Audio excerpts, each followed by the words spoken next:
दोस्तों, जब तक एचटीएमएल अच्छी तरह आती नहीं तब तक वेबसाइट बनाना एक सपना ही लगता है। लेकिन आज की वीडियो के बाद आप बोलेंगे आज हम 5 most important HTML concept cover करने वाले हैं जो एक बिगिनर को 100% आने ही चाहिए। Hey guys, welcome back to site buildup. अगर आप कोडिंग सीखना चाहते हो बिल्कुल जीरो से, तो एचटीएमएल आपका फर्स्ट स्टेप होता है। इस वीडियो में हम heading, paragraph, formatting tags, link, images और लिस्ट सबको एग्जाम्पल के साथ समझेंगे। So let's dive in. अब हम सबसे पहले समझेंगे कि हेडिंग क्या होती है। तो सबसे पहले मैं HTML का बेसिक कोड लिख लेता हूं और मैं यहाँ लिखूंगा हेडिंग एंड पैराग्राफ। इसके बाद हम आ जाएंगे बॉडी टैग के अंदर। टोटल 6 लेवल तक की हेडिंग होती है, H1 से लेकर H6 तक। H1 हमारा सबसे लार्ज होता है और H6 हमारा सबसे स्मॉल होता है। तो मैं यहाँ आपको लिख कर दिखा देता हूँ। तो मैं यहाँ लिखूंगा सबसे पहले H1 और इसके अंदर लिख देता हूँ साइट बिल्डर। इसके बाद मैं लिखूंगा H2, इसके बाद मैं लिखूंगा H3, इसके बाद होगा H4, इसके बाद होगा H5 और इसके बाद होगा H6। अब इसको रन करके मैं आपको आउटपुट दिखा देता हूँ। तो यहाँ देख सकते हैं हमारी H1 हेडिंग है सबसे लार्ज, फिर उससे स्मॉल और H6 है सबसे स्मॉल। ठीक है। इसके बाद आता है हमारा पैराग्राफ। तो पैराग्राफ को लिखते हैं हम P टैग से, कुछ इस तरह से। और इसके अंदर हम कुछ भी लिख सकते हैं, hello this is side builder. तो नॉर्मली टेक्स्ट जो हम लिखते हैं वो पैराग्राफ के अंदर लिखते हैं। तो यहाँ देख सकते हैं ये हमारा पैराग्राफ टेक्स्ट। अब नेक्स्ट टॉपिक हम समझेंगे टेक्स्ट फॉर्मेटिंग टैग्स। तो मैं यहाँ इसको रिमूव करके यहाँ लिखूंगा टेक्स्ट फॉर्मेटिंग। तो टेक्स्ट फॉर्मेटिंग में सबसे पहला होता है बोल्ड। ये मैंने कमेंट कर दिया है। हम HTML में कुछ इस तरह से कमेंट करते हैं। अगर आप VS कोड एडिटर यूज कर रहे हैं तो कमेंट करने के लिए आप कंट्रोल+/ का यूज कर सकते हैं। तो किसी टेक्स्ट को बोल्ड करने के लिए हम सिंपल सा लिखते हैं बोल्ड टैग।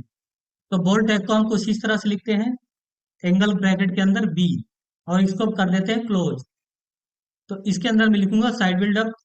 अब मैं इसका आउटपुट दिखा देता हूँ आपको। तो यहाँ देख सकते हैं हमारा टेक्स्ट बोल्ड हो चुका है। ठीक है। मैं आपको एक नॉर्मल टेक्स्ट से कंपेयर करके भी दिखा देता हूँ। तो मैं यहाँ लिख देता हूँ P साइड बिल्डअप। तो यहाँ देख सकते हैं ये हमारा पैराग्राफ में है और ये हमारा बोल्ड हो चुका है। ठीक है। नेक्स्ट है इटैलिक। इटैलिक टैग क्या करता है, हमारे टेक्स्ट को थोड़ा सा तिरछा कर देता है। ठीक है। तो हम इटैलिक को लिखते हैं आई के थ्रू। तो मैं यहाँ इस तरह से लिखूंगा आई, और इटैलिक टैग के अंदर हम इस तरह से कुछ टेक्स्ट लिख देंगे। तो ये देख सकते हैं ये हल्का सा तिरछा होकर दिख रहा है। ठीक है। अब हमें इस टेक्स्ट के अंदर चाहिए अंडरलाइन।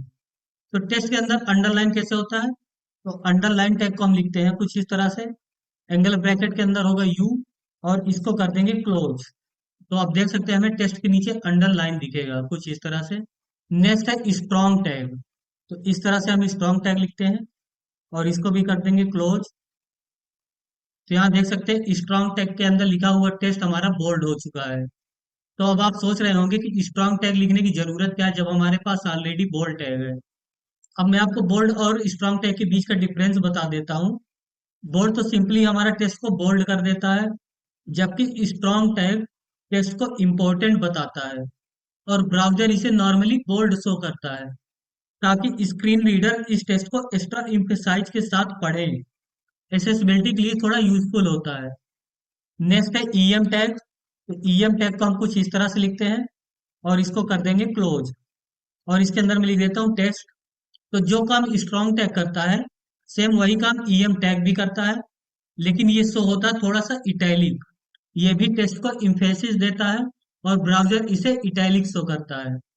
मतलब स्क्रीन रीडर इसे थोड़ा ज्यादा जोर देकर पढ़े ताकि मीनिंग क्लियर रहे।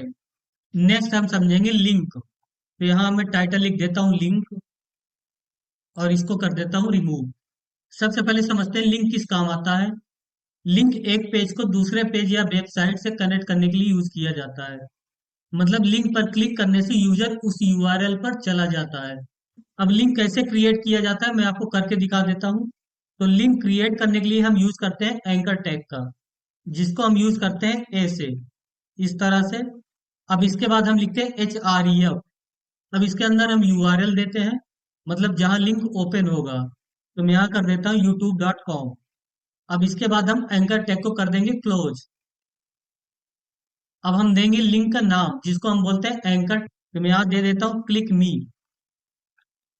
तो यहाँ देख सकते हैं क्लिक मी नाम का एक लिंक क्रिएट हो चुका है। बाय डिफॉल्ट इसके नीचे अंडरलाइन होता है। अब हम इस पर क्लिक करेंगे तो ये ऑटोमेटिक हमें youtube.com पर ले जाएगा। तो यहाँ देख सकते हैं मैसेज आ रहा कैन नॉट गेट youtube.com। तो मैं यहाँ से पहले यूट्यूब ओपन कर लेता हूँ और इस यूआरएल को कॉपी कर लूंगा और यहाँ कर देंगे पेस्ट। अब रिफ्रेश करने के बाद मैं फिर से इस पर क्लिक करूंगा तो यहाँ देख सकते हैं हम क्लिक करते ही youtube.com पर आ गए हैं। तो इस तरह लिंक वर्क करता है, ठीक है। तो यहाँ आपने देखा कि जैसे हमने लिंक पर क्लिक किया उसी सेम टैब में लिंक ओपन हो गया। तो अगर आप चाहते हैं कि सेम टैब पर लिंक ओपन ना हो, किसी दूसरे टैब में ओपन हो, तो इसके लिए हम यहाँ लिखते हैं यूआरएल के जस्ट बाद हम यहाँ लिखेंगे टारगेट इक्वल्स टू और इसके बाद हम यूज करेंगे अंडर स्कोर का ब्लैंक। तो इस तरह से लिखने पर अब हमारा लिंक न्यू टैब पर ओपन होगा। मैं इसको कर लेता हूँ ब्लैंक और रिफ्रेश। अब मैं इस पर क्लिक करूंगा तो यहाँ देख सकते हैं इस बार मैं लिंक का यूआरएल चेंज कर देता हूँ पहले। अब इस पर मैं क्लिक करूंगा तो आप देख सकते हैं नेक्स्ट टैब पर google.com ओपन हो गया है। तो इस तरह से हम लिंक पर टारगेट भी सेट कर सकते हैं, न्यू विंडो के लिए, न्यू टैब के लिए। अब नेक्स्ट समझते हैं लिस्ट। तो यहाँ मैं कर दूंगा लिस्ट। एचटीएमएल में लिस्ट का यूज आइटम को सीक्वेंस में दिखाने के लिए करते हैं। लिस्ट को हम थ्री टाइप से लिख सकते हैं, यूएल, ओएल, डीएल। यूएल होता है हमारा अनऑर्डर्ड लिस्ट और ओएल होता है ऑर्डर्ड लिस्ट और डीएल होता है डिस्क्रिप्शन लिस्ट। अब चलिए इन तीनों को वन बाय वन प्रैक्टिकली करके देखते हैं। तो सबसे पहले है यूएल जो कि अनऑर्डर्ड लिस्ट। इसको मैं कर देता हूँ कमेंट। तो इसमें हम लिस्ट बनाने के लिए सबसे पहले लिखते हैं यूएल टैग। मैं यहाँ कर दूंगा यूएल और जितने भी आइटम होंगे वो सब एलआई के अंदर होंगे। एलआई का मतलब होता है लिस्ट आइटम। तो इस एलआई को हम इस तरह से लिखते हैं और इसको कर देते हैं क्लोज। हर आइटम के बाद ये क्लोज होगा। तो यहाँ मैं लिख देता हूँ एचटीएमएल और दूसरे एलआई टैग के अंदर मैं लिख दूंगा सीएसएस। आउटपुट हम लास्ट में देखेंगे। अब इसके बाद मैं ऑर्डर्ड लिस्ट बना लेता हूँ, मतलब ओएल टैग। तो यहाँ मैं ओएल को कर देता हूँ कमेंट। तो सबसे पहले होता है ओएल टैग और इसके अंदर हम यूज करते हैं एलआई मतलब लिस्ट आइटम। यहाँ भी कर देता हूँ एचटीएमएल और सेकंड में कर देता हूँ सीएसएस। नेक्स्ट है डीएल टैग मतलब डिस्क्रिप्शन लिस्ट। तो सबसे पहले मैं डीएल को कर देता हूँ कमेंट। तो सबसे पहले समझ लेते हैं कि डीएल टैग का यूज हम क्यों करते हैं। डीएल टैग ऐसी लिस्ट बनाता है जिसमें नेम डीटी और उसका मीनिंग डिस्क्रिप्शन मतलब डीडी होता है, बिल्कुल डिक्शनरी वाली स्टाइल में।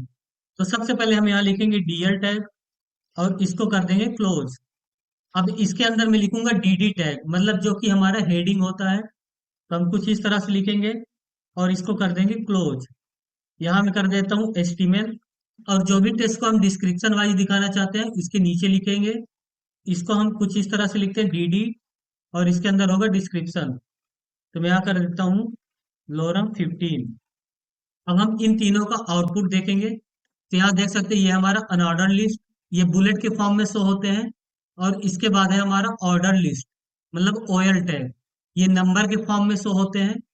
तो एचटीएमएल हो गया हमारा डीटी और इसका डिस्क्रिप्शन हो जाएगा डीडी। तो यहाँ देख सकते हैं ये एकदम डिक्शनरी वाली स्टाइल में शो हो रहा है। अगर आपको इन तीनों में से कोई डाउट है तो आप प्लीज कमेंट सेक्शन में पूछ सकते हैं। नेक्स्ट हम पढ़ेंगे इमेज टैग मतलब हम एचटीएमएल के थ्रू इमेज को कैसे एक्सेस करते हैं। तो सबसे पहले मैं एक इमेज ले लेता हूँ। तो यहाँ देख सकते हैं मेरे पास एक डॉग की इमेज है। मैं इसको कर लेता हूँ यहाँ से कट और आ जाएंगे हम अपने डेस्कटॉप पे टेस्टिंग नाम के फोल्डर पे। हम इमेज के लिए एक नया फोल्डर बना लेंगे इसके अंदर। तो मैं यहाँ लिखूंगा इमेजेस, इमेज रखेंगे डॉग वाली। तो इमेज टैग को हम कुछ इस तरह से लिखते हैं IMG और SRC होता है इमेज का पाथ और आर्ट होता है इमेज का नाम। अगर हमारी इमेज किसी कारण से लोड नहीं हो पा रही है तो वहां पे आर्ट टेक्स्ट शो हो जाएगा। तो हमने बनाया था इमेजेज नाम का फोल्डर। तो मैं यहाँ लिखूंगा इमेजेज। यहाँ देख सकते हैं जैसे ही मैंने इमेजेज लिखना स्टार्ट किया हमें फोल्डर का नाम शो हो रहा है। तो मैं यहाँ कर दूंगा क्लिक और देख सकते हैं फोल्डर के अंदर जो भी इमेज है वो भी हमें शो हो रहा है। तो मैं यहाँ भी कर दूंगा क्लिक और ये डॉट जेपीजी होता है इमेज का एक्सटेंशन, जैसे पीएनजी, जेपीजी, जेपीजी। तो जो भी एक्सटेंशन होगा इमेज का इसको लिखना जरूरी है, नहीं तो हमारा इमेज शो नहीं होगा। इसके बाद हम यहाँ लिखते हैं इमेज का नाम। तो जैसी ये इमेज है डॉग की तो मैं यहाँ लिख देता हूँ डॉग। अब हम इसको रन करके देखेंगे तो यहाँ देख सकते हैं ब्राउजर में हमें डॉग इमेज शो हो रहा है। अब मैं आपको ऑल टेक्स्ट दिखा देता हूँ कि कैसे शो होता है। तो सिंपली मैं इमेज का जो एक्सटेंशन है उसका एक वर्ड कर देता हूँ डिलीट। ये अब इमेज शो नहीं होगा क्योंकि हमने यहाँ गलत एक्सटेंशन दे रखा है। ठीक है, जेपीजी होना चाहिए, हमने दिया जेपी। तो इस केस में देख सकते हैं कि यहाँ बता रहा है कि यहाँ कोई इमेज है, क्योंकि हमें इमेज का आइकन दिख रहा है, ना कि हमारी प्रॉपर इमेज। और जो हमने आल टेस्ट में टेस्ट लिखा था डॉग, वो हमें शो हो रहा है। तो इससे ये पता चल जाएगा कि यहाँ डॉग की इमेज है। अब मैं यहाँ कर देता हूँ जेपीजी। अब यहाँ इमेज शो होगा। हे गाइस, जब आपकी प्रैक्टिस को इम्प्रूव करने के लिए होमवर्क दिया है, इसका आंसर प्लीज कमेंट सेक्शन में जरूर लिखना, ताकि मुझे पता चले कि आपने कितना अच्छा प्रैक्टिस किया। तो फर्स्ट होमवर्क है create 6 heading H1 to H6 with your name। Second है write a short paragraph using bold, italic and underline. Next है make an order list with your my 5 goals. तो दोस्तों आज की वीडियो में बस इतना ही। अगर आज के टॉपिक आपको समझ में आ गए तो कॉन्ग्रेचुलेसन, आप HTML के स्ट्रॉन्ग फाउंडेशन पर खड़े हो। ऐसी बिगिनर फ्रेंडली कोडिंग वीडियो के लिए चैनल को सब्सक्राइब करना मत भूलना। मिलते हैं नेक्स्ट वीडियो में। Till then keep learning, keep building, site buildup.